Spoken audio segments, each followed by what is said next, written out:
Olá pessoal, tudo bem? Começa agora mais um X da Questão ao vivo pela TV Câmara São José do Rio Preto. E você pode participar com a gente enviando sua mensagem aqui para o nosso WhatsApp.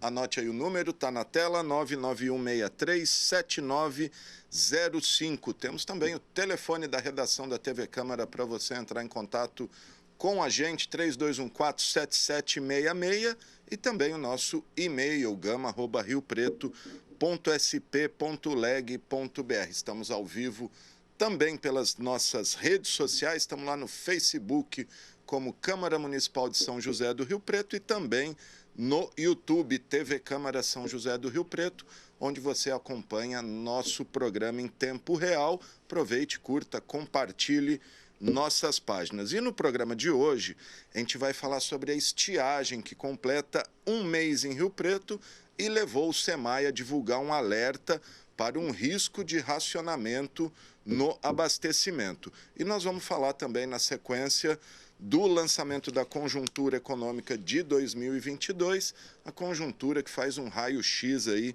das atividades econômicas, empresariais, sociais, um raio-x aí da cidade de São José do Rio Preto. Mas a gente começa o programa falando da falta de chuvas em Rio Preto, que completa um mês de estiagem, acende o sinal alerta no SEMAI, que não descarta aí impor um racionamento no abastecimento de água se não chover, né, se não houver aí precipitações nos próximos dias, semanas. Isso porque, além da estiagem de um mês, esse ano Rio Preto registrou índices menores de chuva que anos anteriores. Mas sobre isso, para entender direitinho o que está acontecendo, converso agora com o coordenador de operação e distribuição de água do SEMAI, o Rafael Zerunian, que está aqui no Zoom comigo. Tudo bom, Rafael? Tudo bem, bom dia. Legal, obrigado por nos atender, Rafael. Bom, vamos lá, qual que é a situação hoje do abastecimento em Rio Preto, a situação da represa, que responde aí por uns 30%, né, do abastecimento, os poços profundos, o aquífero Guarani, Bauru. Faz um panorama aí da nossa situação de água, Rafael. A gente o abastecimento continua normalizado por enquanto, ainda não foi necessário reduzir a vazão de captação ali, que a gente capta ali na estação de tratamento de águas pela represa, porém, como você disse, a gente está completando aí um mês sem chuvas e isso acende esse sinal de alerta, né? Esse sinal amarelo aí, para que nós já tenhamos algumas estratégias aí para evitar ao máximo que haja necessidade de racionamento. O SEMAI tem feito alguns investimentos ao longo desses anos, como a perfuração de novos poços no aquífero Bauru e também no Guarani. Um dos exemplos é o novo poço do Palestra, que ajuda a abastecer ali a parte da Zona Norte e a evitar um pouco desse impacto.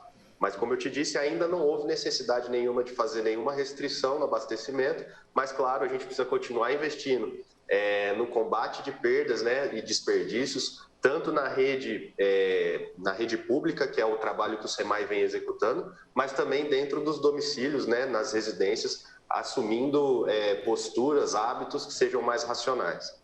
Quais seriam esses hábitos? Qual a recomendação à população nesse momento de estiagem, Rafael? A gente sempre recomenda, né, aquela atenção na hora que for tomar banho, escovar o dente, lavar a louça, não deixar a torneira aberta à toa, evitar ao máximo aquele tipo de costume de lavar a calçada, o carro com aquela mangueira aberta. Então, trocar isso por um balde, né, que é onde você tem um controle melhor ali do que vai ser utilizado. E, sobretudo, também verificar se não tem vazamentos na casa. Então, um vazamento ali naquele registro de torneira, numa tubulação que está ali na parede infiltrada, ou numa válvula de descarga. São pequenas atitudes que, quando todos fazem ao mesmo tempo nas suas residências, dá um impacto bastante considerável aqui na demanda do abastecimento. Ok. Ô, Rafael, há um tempo se falava que Rio Preto perde até 30% da água na distribuição, na rede pública, principalmente aqui na região central, Maceno, que tem uma tubulação mais antiga, aí, de décadas. O que o SEMAI tem feito em relação a isso?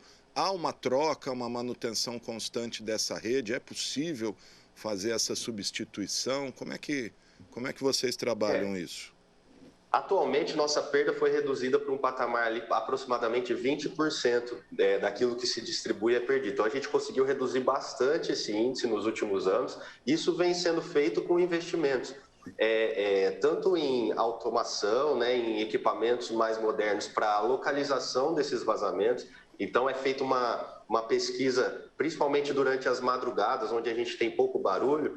Nossas equipes vão procurar esses vazamentos nos sistemas onde a gente identifica que está tendo maior perda, e com isso a gente consegue fazer a troca estratégica, ou seja, daqueles pontos que realmente precisam ser feitas essas manutenções para reduzir esses vazamentos. Então, as nossas equipes durante a madrugada, identificando que algum sistema está com algum problema de abastecimento, pesquisa ali com o equipamento que utiliza de um sensor acústico para verificar, para a gente localizar onde é que está esses vazamentos pelo som. Então, a gente faz esse trabalho durante a madrugada e isso ajuda muito a reduzir essas perdas. Além disso, a gente tem feito um trabalho extenso de controle de pressão, porque, no fundo, as nossas redes são como se fosse a artéria do nosso corpo, né? Então, a pressão alta tende a ter maiores problemas de vazamento, a estourar mais rede. Então, a gente tem feito esse trabalho de reduzir pressão nas redes de distribuição para conseguir ter uma maior vida útil desses ativos, né? E fora as manutenções que são executadas todos os dias pelas nossas equipes aí, consertando esses vazamentos. Então, são vários fatores que implicam nisso e várias frentes que o SEMAI tem que atuar, além, por exemplo, da fiscalização de ligações clandestinas, fraudes, que isso também é feito diariamente. Então, o SEMAI tem feito esse programa, esse controle, esse combate das perdas aí de uma forma bastante intensa nesses últimos anos, justamente para dar uma saúde a mais, dar um fôlego a mais no abastecimento nessas épocas de estiagem. Muito bom. O Rafael, ano após ano a gente tem visto aí uma diminuição constante de chuvas, né? Cada ano chove menos, maior período de estiagem, etc. Qual a estratégia do SEMAI a longo prazo, se esse cenário se repetir e a cada ano a gente registrar menos chuvas?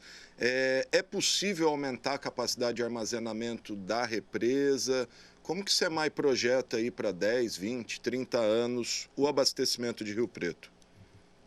O SEMAI tem várias estratégias de curto, médio e longo prazo, né? A mais definitiva de longo prazo realmente seria a buscar essa água lá no Rio Grande, algo que já está em projeto, já está sendo desenvolvido aqui pelo SEMAI, e isso prevê não só a resolução do problema atual, mas prevendo a evolução, né, populacional, o crescimento da população para as próximas décadas.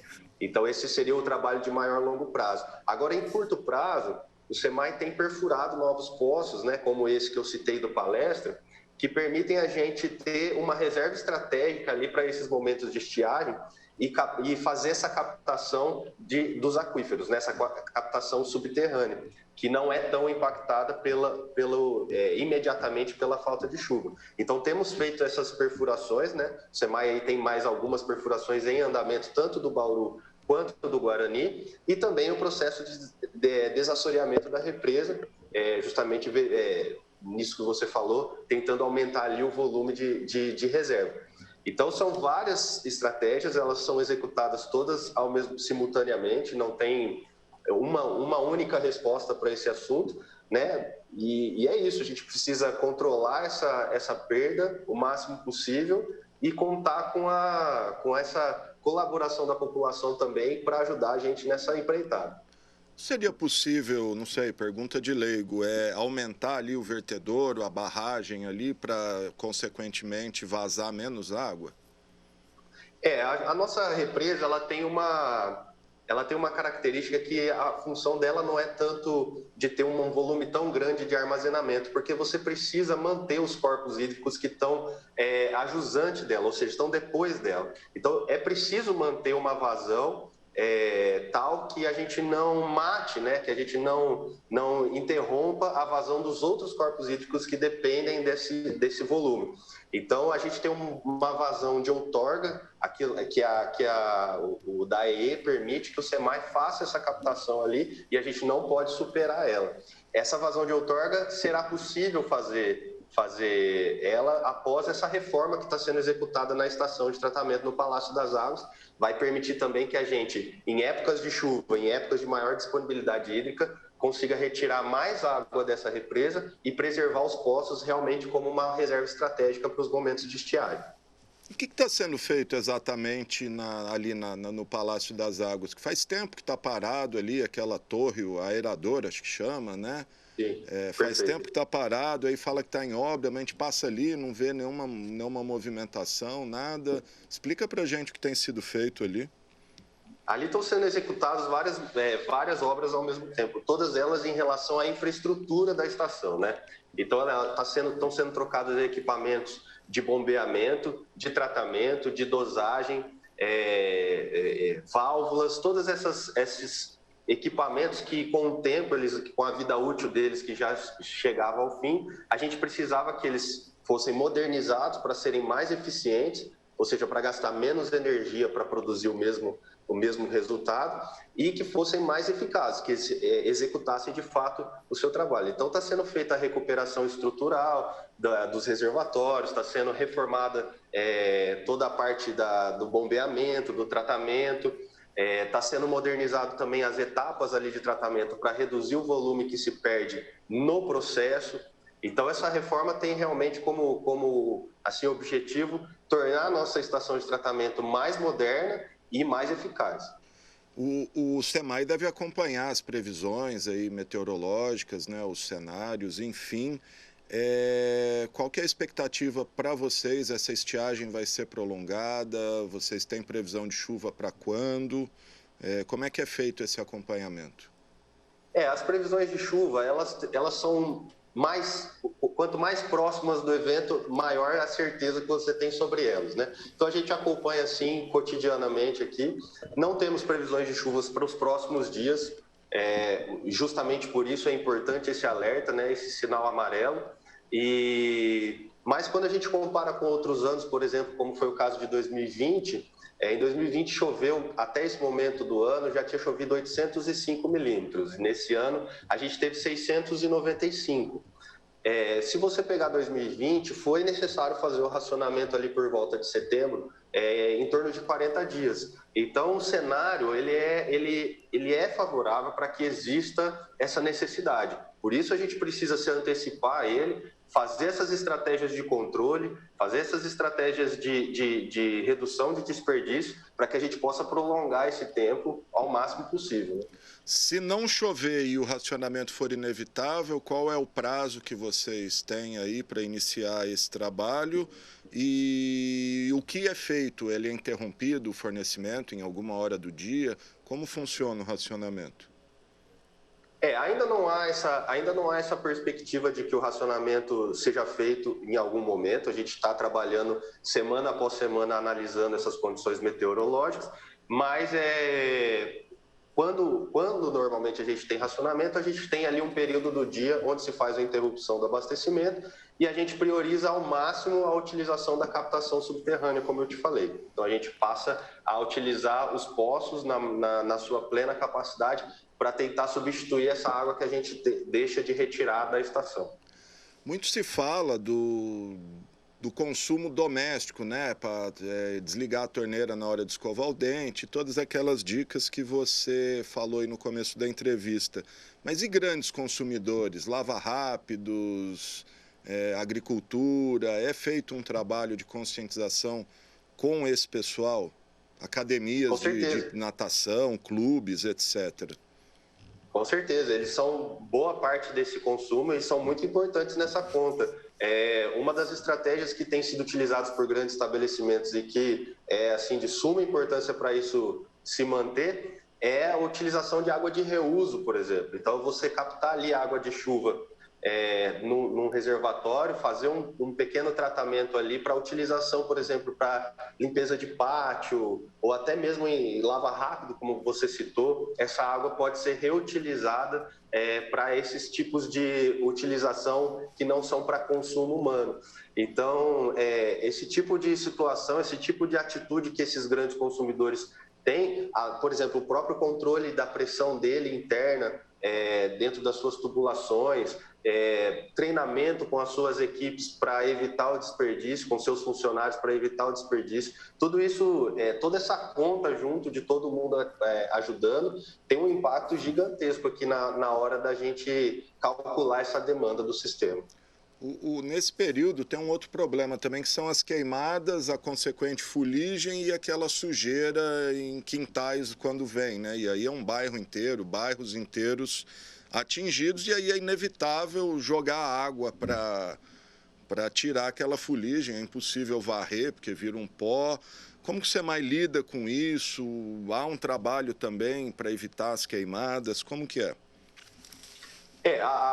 O trabalho de queimadas, o SEMAI participa como um auxiliador, né, do Corpo de Bombeiros, participa participa ali do plano de contingência para que se evite essas queimadas, né, juntamente também com a Defesa Civil e outros órgãos da Prefeitura Municipal. Então, todo mundo é integrado nesse plano de contingência, a Guarda Municipal faz a vigilância desses locais para que não haja aquele tipo de incêndio criminoso, pessoal que vai lá propositalmente colocar fogo. Então, a gente tem todo esse trabalho em conjunto com esses outros órgãos e prestamos, né, com a maior presteza possível o apoio para o controle quando de fato acontecem esses incêndios. O SEMAI participa ali ligado com o Corpo de Bombeiros para fornecer o maior volume de água possível ali rapidamente para que seja feito esse controle dos incêndios. A gente entende, claro, quando isso acontece, essa fuligem realmente atrapalha, até para quem tem problemas respiratórios é um problemão. Mas é isso, a ONU recomenda que cada habitante consuma por dia para atender suas necessidades 110 litros por habitante, né? Aqui em Rio Preto, nossa média é de 250 litros por habitante. Então, realmente, é um consumo muito maior. Claro, justifica-se pelo tempo seco, pelo clima pelo calor mais intenso que é da nossa cidade, mas também precisamos, sim, adotar outras medidas aí, de racionalização do consumo para que a gente possa ter mais sustentabilidade no sistema. Eu sei que não cabe ao SEMAI especificamente, às outorgas, licenças, etc., mas qual é a política de perfuração de poços artesianos hoje em Rio Preto? Se uma casa, enfim, quer perfurar um poço ali para ele ter água, isso é permitido? E qual a previsão de novos poços aí para o SEMAI? Há ainda essa capacidade dos aquíferos? Porque parece que um tempo atrás o Guarani já tinha... não era mais possível perfurar Poço Profundo Guarani. Quanto à questão da outorga para poços particulares, ela é fornecida pelo DAEE, né, que é um órgão estadual, e leva alguns critérios que são desse órgão estadual, né? Então, depende de várias questões que são analisadas ali em relação à propriedade da pessoa, sobre a real necessidade, o volume que ela pode ou não explorar, é o DAE que dá essa diretriz. O SEMAI ainda pode perfurar novos poços do aquífero Bauru, e isso tem sido realizado ao longo dos anos, né? Tem sido feitas novas perfurações, e realmente, como você falou, a gente está com uma área bastante restrita para a perfuração de novos poços do Guarani. Contudo, ainda tem sido feitas novas perfurações aonde é possível. Hoje a gente já fez essa do Palestra, temos mais uma ou duas aí em planejamento para ser executados, mas realmente já chegamos num momento onde a gente já não tem mais áreas disponíveis, uma vez que esses poços eles precisam ter um raio de distância entre eles, para que um não interfira no outro, e quando você coloca eles distribuídos no território da cidade, já começa a sobrar poucos lugares onde isso seria possível, onde essa perfuração seria possível. Perfeito. Para a gente encerrar, Rafael, você falou que a solução a longo prazo é mesmo buscar água no Rio Grande. Dá mais detalhes, como é que está esse projeto? Porque parece que o recurso para o projeto executivo já existe, né?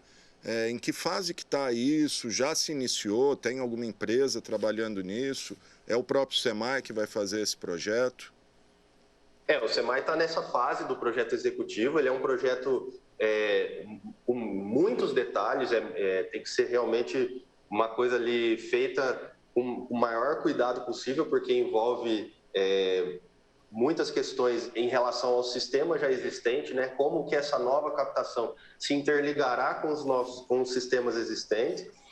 Então, a gente está nessa fase do projeto executivo com uma empresa, já tem uma empresa contratada nesse sentido, trabalhando em conjunto com o SEMAI para a execução desse projeto, e é essa fase que a gente se encontra no momento. A gente tem a outorga já, né, da captação lá, né, da exploração lá no local, e estamos aí executando esse projeto para que a gente desenvolva essa solução aí no longo prazo. Muito bom. Tem um prazo para isso? Não, eu ainda não tenho, a gente não tem um prazo definido, né? Disse que em torno de 10 a 20 anos para começar a ter os efeitos dessa obra, né? Como eu te disse, é uma obra pensando na evolução populacional de Rio Preto, né? Mas a gente precisa começar agora, porque, como eu te disse, ela tem muitos detalhes para serem resolvidos, então a gente precisa realmente se iniciar, né? Dar esse passo nesse momento, para que nas próximas décadas a gente tenha uma alternativa. Perfeito, gente. Conversei com o Rafael Zerunian, que é o coordenador de operação e distribuição de água do SEMAI. Ô, Rafael, sobre a estiagem aí, enfim, a possibilidade de racionamento nos próximos meses, se não houver chuva. Antes da gente encerrar, há um tempo atrás a imprensa aí noticiou um possível estudo que apontaria, não sei se é a tua área, mas uma contaminação por metais pesados na água de Rio Preto. Depois não se falou mais nisso. O que virou isso daí? O estudo era sério, não era? O que o SEMAI pode dizer? Vou te falar, essa questão da qualidade da água foge um pouco do meu escopo aqui de trabalho. A gente tem uma outra equipe, né, com engenheiros químicos aqui que são responsáveis por essa área. O que eu posso te falar, assim, com tranquilidade, é que a água que a gente distribui aqui, ela passa por sistemas rigorosos aqui de análise, com laboratórios, inclusive do próprio SEMAI, e a água está dentro dos limites ali, dentro da regulamentação da Anvisa. Então, a população pode ficar tranquila que não há nenhuma distribuição de água fora desses parâmetros. Mas seria mais interessante, para discorrer um pouco mais sobre isso, o pessoal realmente específico da área de tratamento. Perfeito. Pode beber água da torneira, então?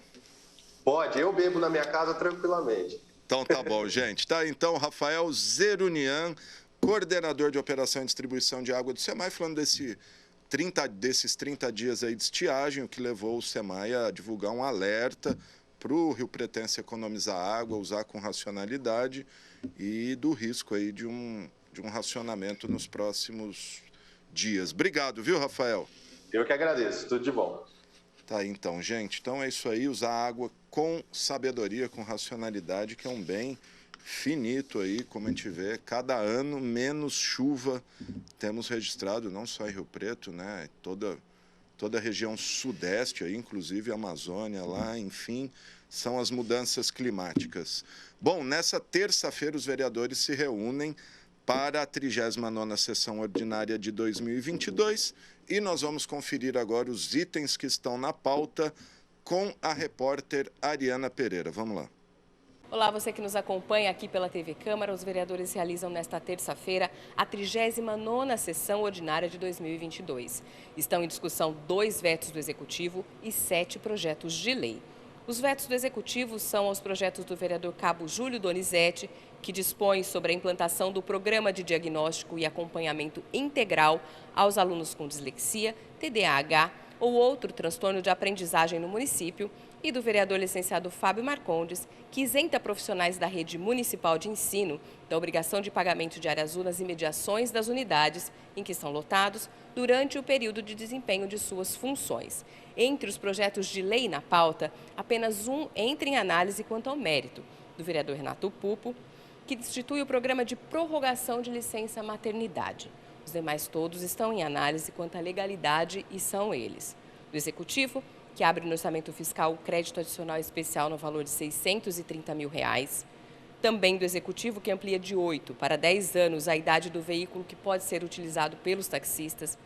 Da vereadora Jéssica Oliveira, subscrito pelo vereador João Paulo Rilo, inclui o símbolo mundial da conscientização sobre o transtorno de espectro autista para atendimentos prioritários em estabelecimentos públicos e privados no município. Do Cabo Júlio Donizete, que obriga a utilização de mangueiras transparentes nas bombas dos postos de combustíveis. De Anderson Branco, que regulamenta a aplicação da Lei Federal número 13.722, que torna obrigatória a capacitação em noções básicas de primeiros socorros de professores e funcionários de estabelecimentos públicos e privados na rede municipal de ensino. E, por fim, de Jean Charles Sebeto, que obriga a omissão de diplomas em braille para alunos com deficiência visual nas instituições privadas de ensino médio e superior.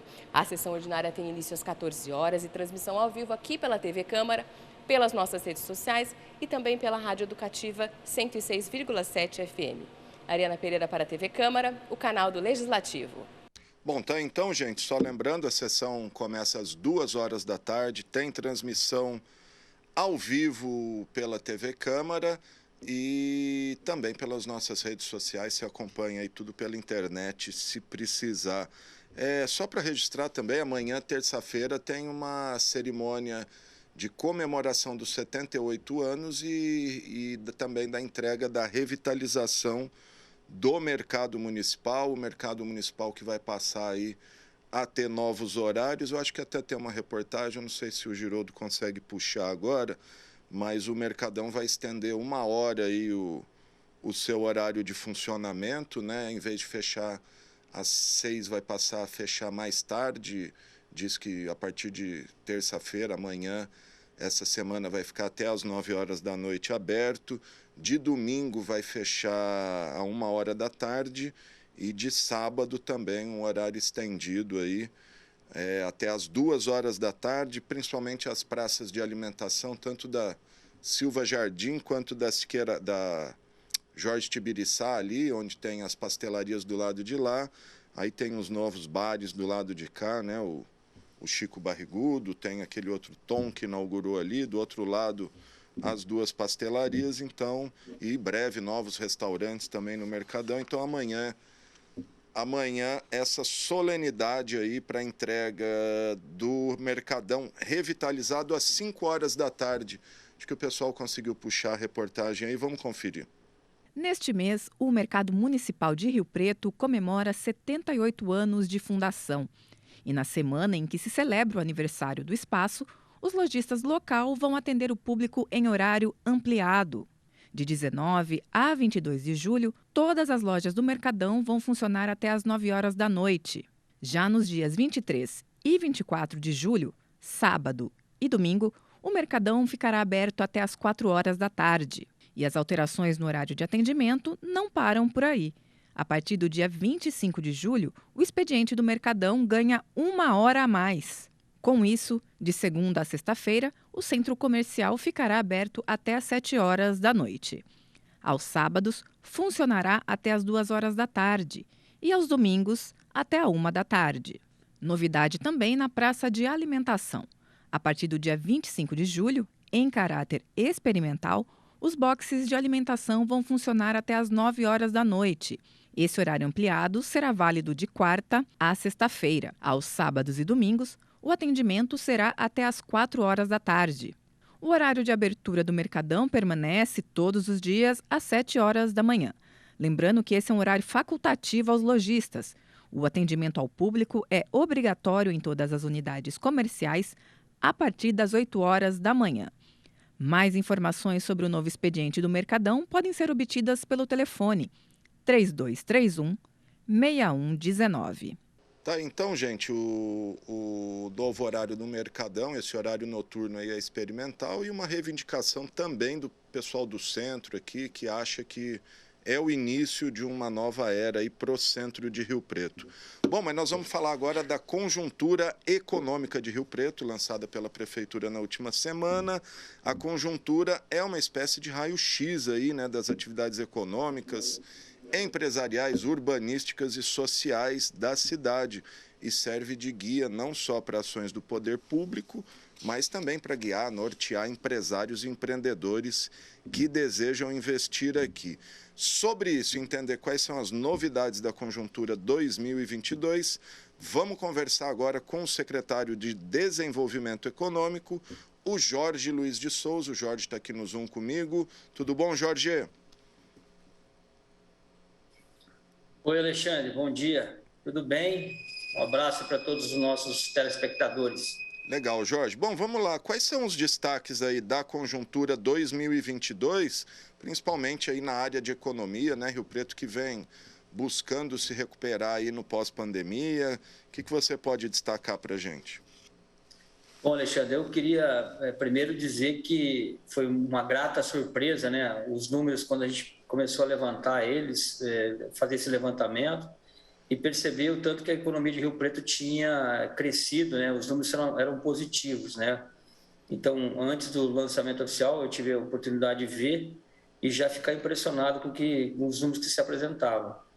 Eu reputo esses números, Alexandre, e depois entrando em alguns que eu queria destacar, foi o acerto de lá atrás, lá em 2020, o prefeito instituiu o Comitê de Retomada da Economia, que o professor Bolsoni comandou tão brilhantemente, né? Então, a atitude do prefeito Edinho Araújo lá, nesse momento, onde nós traçamos ali as políticas públicas que a gente batizou de curtíssimo prazo, curto, médio e longo prazo, elas foram acontecendo e os números foram se apresentando. Então, eu destacaria, por exemplo, a geração de emprego, né? 7.683 vagas criadas.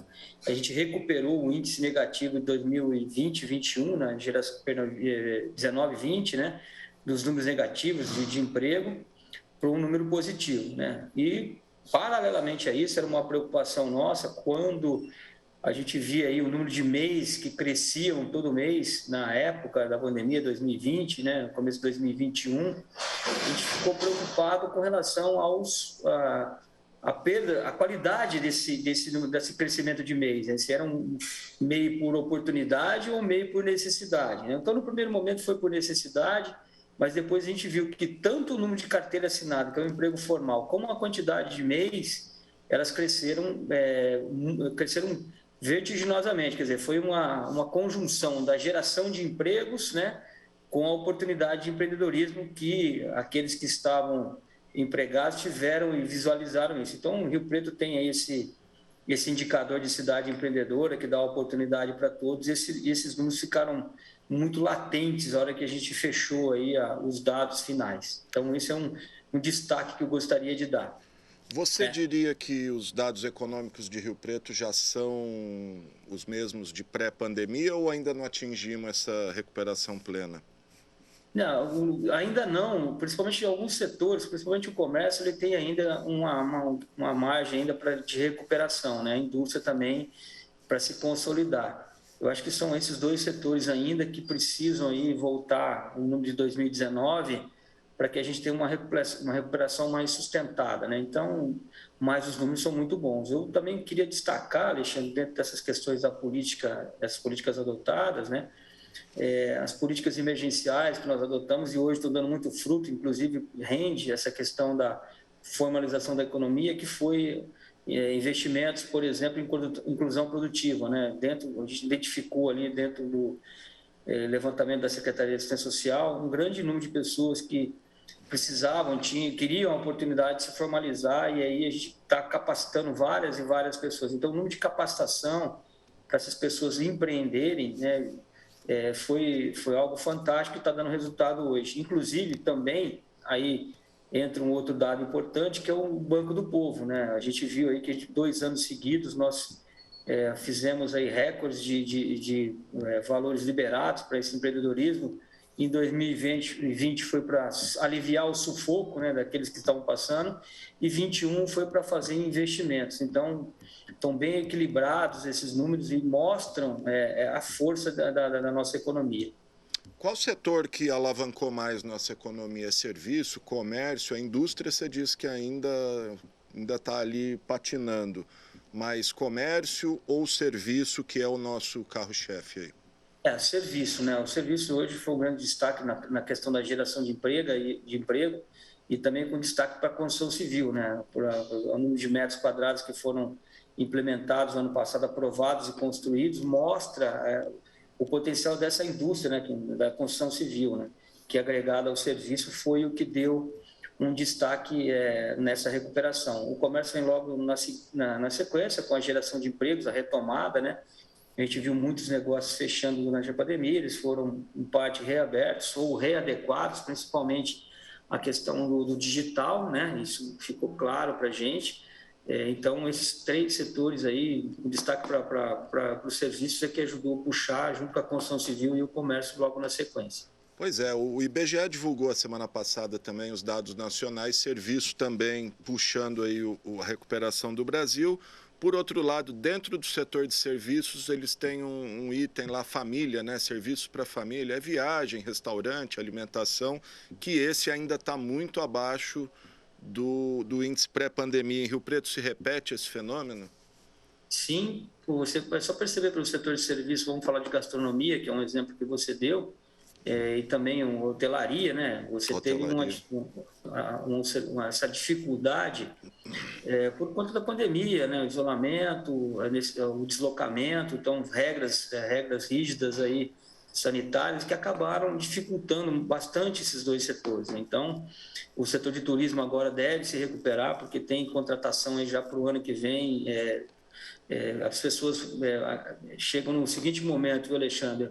Eu mereço, né, descansar. E a primeira coisa que ela faz é pensar numa viagem, tirar umas férias, aquela que estava parada ali, o projeto parado. Então, esses 2 setores de serviços, hotelaria, a gastronomia e o setor de turismo, viagem, eles vão ter uma recuperação mais vertiginosa a partir desse segundo semestre de 2022, né? O que os números estão apontando e que o cenário nacional também, Rio Preto é um reflexo disso, né?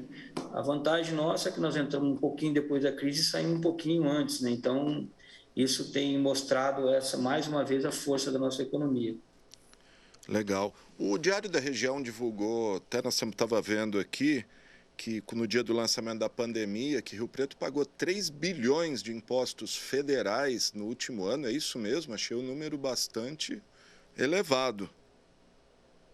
Sem dúvida, é o valor do repasse, né, dos impostos arrecadados no município, que vão para a União e depois voltam via fundo de participação. É desproporcional o valor que se paga com o que se recebe, né? Existe essa questão da definição do Pacto Federativo, uma regra constitucional, então a gente respeita, mas é isso mesmo, pelo número de impostos que nós arrecadamos. Aí você coloca toda a cadeia produtiva, né, e deu essa geração de impostos recolhidos durante o período. Mas é mais que o nosso orçamento de um ano? A gente paga mais imposto para o governo federal do que o nosso próprio orçamento, é isso? É de espantar, né? É isso mesmo, Alexandre. Os números são esses mesmo. São bastante expressivos no que diz respeito ao que retorna para a gente, né? O retorno de fundo, se você pegar a nossa peça orçamentária, né? O retorno que a gente tem de ICMS, repasse federal, via Fundeb, ou saúde, você vê que é desproporcional ao número que a gente efetivamente manda de recursos para a União, né? Daí a necessidade de se rever o Pacto Federativo. É uma questão que se discute muito, porque lá em 88, né, nessa repactuação, os municípios ficaram com muitos encargos, mas não receberam os recursos proporcionais a esse serviço. Então, por exemplo, a saúde de Rio Preto, se você olhar na conjuntura, o tanto que se investiu em saúde no município no ano que passou, né? Teve a questão da pandemia, mas os números nunca ficavam sempre acima do limite constitucional, dos 20%. Aí, Rio Preto gasta em média 30% do orçamento só em saúde, né, fora educação. Então, são números expressivos, sim, e mostram a nossa realidade. Num pensamento simplista, então, claro, impossível, mas se fôssemos um município autônomo, teríamos recurso aí, vamos dizer, de sobra, né? Avaliando nesse pensamento, sim, viu, Alexandre?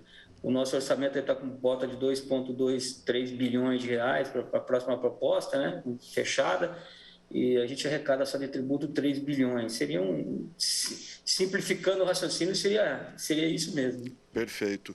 Ô Jorge, um outro dado que chama a atenção é a migração do consumo de energia elétrica, que é apontado aí pela conjuntura. Isso foi reflexo da pandemia, mais pessoas trabalhando em casa, menos empresas, enfim, tendo ali aquele grupo grande de funcionários?